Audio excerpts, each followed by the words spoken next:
अफसोस आलू सस्ता किसान तबाह जिम्मेदार कौन। आलू के रेट गिर गए बाजार खामोश आखिर क्यों।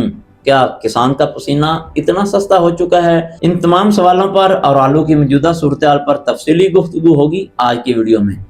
बाजार में आज आलू हमें बतौर सब्जी तो सस्ता मिल रहा है। हम सस्ती सब्जी सुनकर खुश तो हो रहे हैं, लेकिन क्या हमने कभी ये सोचा है कि ये सस्ती सब्जी वो है जिसके पीछे एक किसान का चूल्हा बंद हो रहा है। वो किसान जिसने अपनी जमीन तैयार की, उसमें खाद डाली, पानी लगाया, बीज डाला, स्प्रे किया और जब पैदावार हासिल करने का वक्त आया तो उसकी पैदावार औने पौने दामों मंडी में फरोख्त हो रही है। जो किसान इतनी मेहनत करेगा, महीनों दिन रात लगाएगा, उसकी पैदावार हासिल करने के बाद अगर इतनी सस्ती फरोख्त होगी तो वो रोएगा नहीं तो क्या करेगा। अगर हम सस्ती सब्जी हासिल करते हुए खुश होते हैं तो हमें उस किसान की परेशानी भी मद्देनजर रखनी चाहिए, जो बेचारा 3-4 महीने मेहनत करने के बाद अपना सारा सरमाया आलू की फसल पर लगाने के बाद एक उम्मीद लगा बैठता है, जब मेरी आलू की फसल तैयार होगी मैं भी अपनी ख्वाहिशात पूरी करूंगा। यार, क्या हमने कभी सोचा है कि हमारे बच्चे हैं तो किसान के भी बच्चे हैं। अगर हमारे साथ पेट है तो किसान के साथ भी पेट है। अगर हम अपने बच्चों की फीसें अदा करते हैं, किसान भी अपने बच्चों की फीसें अदा करता है। अगर हम बिजली का बिल अदा करते हैं तो किसान भी बिजली के बिल अदा करता है। अगर हम मुआशरे में पुरसुकून ज़िंदगी गुजारना चाहते हैं तो किसान भी मुआशरे में पुरसुकून ज़िंदगी गुजारना चाहता है। अगर हम मुआशरे में इज़्ज़त की ज़िंदगी गुजारना चाहते हैं तो किसान भी मुआशरे में इज़्ज़त की ज़िंदगी गुजारना चाहता है।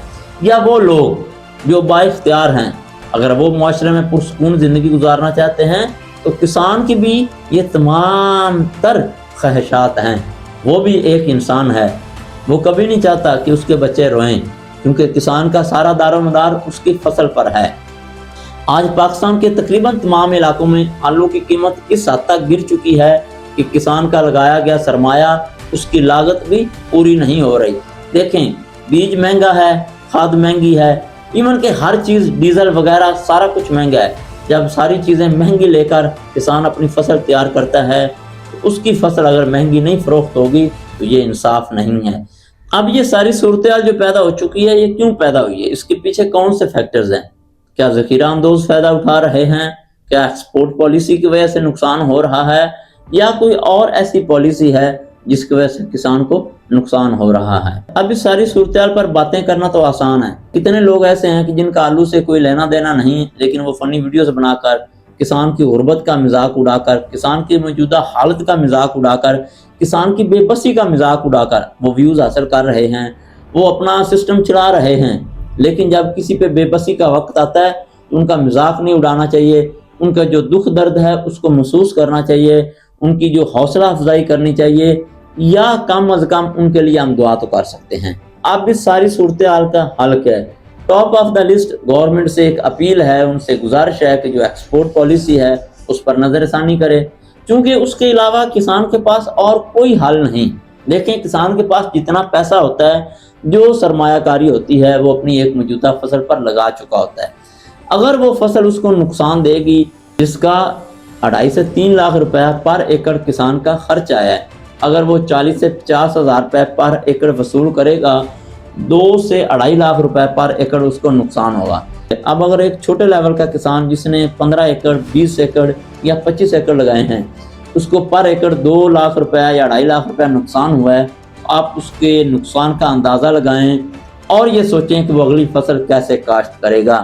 अब अगर किसान पहली फसल पे नुकसान हासिल करेगा और दूसरी फसल काश्त नहीं करेगा तो पूरे मुआशरे का सिस्टम कैसे चलेगा। किसान जो फसल काश्त करता है वो सिर्फ अपने बच्चों के लिए नहीं करता, वो सिर्फ अपना और अपने बच्चों का पेट पालने के लिए नहीं करता, बल्कि पूरी कौम का पेट पालने के लिए करता है। अगर किसान अपनी फसल काश्त नहीं करेगा तो ना सिर्फ किसान भूखा मरेगा बल्कि पूरी कौम भूखी मरेगी। अगर किसान खुशहाल होगा तो पूरी कौम खुशहाल होगी। देखिए, हमारी जो मुल्की सलामती है उस पर कोई कंप्रोमाइज़ नहीं, उस पर हमारी जान भी हाजिर है। जो दुश्मनाने इस्लाम हैं या जो दुश्मनाने पाकिस्तान हैं, उनको मुंह तोड़ जवाब देना हमारी पाक फ़ौज की जिम्मेदारी है और अल्हम्दुलिल्लाह पाक फ़ौज अच्छे तरीके से उसको कर रही है। लेकिन किसान बेचारे की बेबसी को भी देखना चाहिए, उसके सारे साल का जो दारोमदार है वो इसी फसल पर है। اگر اس کو اس سے نقصان ہوگا یا کم از کم اس کا خرچ بھی پورا نہیں ہوگا تو وہ اگلی فصل کاشت نہیں کر پائے گا، تو پھر نہ صرف وہ بھوکا مرے گا بلکہ ہم سب بھوکے مریں گے۔ تو ان لوگوں کے لیے پیغام ہے جو کسان کی اس بے بسی پر خوش ہوتے ہیں یا ان کی فصل سستی جانے پر خوش ہوتے ہیں، ان سے یہ گزارش ہے کہ وہ پنجابی میں کہتے ہیں نا کہ دشمن مرے تو خوشی نہ کرو، سجنا بھی مر جانا۔ تو یہ تو دشمن والی بات بھی نہیں ہے، یہ تو ہمارے اپنے ہیں۔ اگر کسان خوشحال ہوگا تو پورا معاشرہ خوشحال ہوگا۔ حکومت سے التماس ہے، بار بار میں گزارش کر رہا ہوں کہ کسان کا کچھ سوچیں، اگر کسان بیچارہ تباہ ہو گیا تو پورا معاشرہ تباہ ہو جائے گا۔ آخر میں تمام سننے والوں سے ایک سوال ہے کہ کیا آپ کسان کے اس مشکل وقت میں اور اس کی بے بسی میں آپ اس کے ساتھ ہیں یا آپ اس کی بے بسی پر خوش ہیں؟ کمنٹ باکس میں اپنی رائے کا اظہار ضرور کیجیے گا۔ اللہ حافظ۔